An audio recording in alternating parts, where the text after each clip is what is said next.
Hello guys, এখন ক্লাবুর থেকে বাড়ি যাচ্ছি। দুই বন্ধু পড়তে গিয়েছিলাম, এই বাড়ি এসে খেয়ে নিলাম, কারণ দু জায়গা পড়া ছিল, খেয়ে দেয়নি। এই যে বন্ধুরা এসে এখন ঘুরতে যাবো বর্ডারে, যাচ্ছি হেঁটে হেঁটে। আমরা 4-5জন রয়েছে, আমরা 5জনের গ্রুপ। এই যে এটা হলো মাঝখানে আমাদের বান্ধবী, এটা সুন্দর পাখি যাচ্ছে। এই গাছে প্রচুর তেঁতুল হয়, দেখতে পাচ্ছি খুব মিষ্টি হয় তেঁতুল। এই যে সব শাক টাক তুলছে, পিছনে সর্ষে গাছ, এটা বিএসএফের লাইট।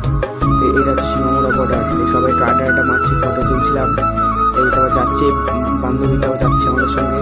এই পুজোর পাখির সাথে দৌড় মেরেছিল। এই বাড়ি এসে সুন্দর একটা হরলিক্স দিল, হরলিক্সটা খেলাম। তারপরে বসে রয়েছি, বই পড়বো, বইটই পড়ছিলাম, টেস্ট পেপার।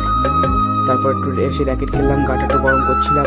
তারপরে বন্ধুরা বললো আগুন ধরাবে, সেখানে একটু আগুন ধুয়ে পাটা একটু সেঁকে নিলাম, ভালোই দেখলাম। তারপরে এখানে একটা খিচুড়ি হচ্ছিলো, খিচুড়ি দেখতে আসলাম। সব বন্ধুরা রয়েছে, কাকারা রয়েছে পাশে, খিচুড়ি দিচ্ছে। যে কাকা খিচুড়ি ঠান্ডার মধ্যে ভালোই হয়েছে, খুব সুন্দর হচ্ছে খিচুড়িটা।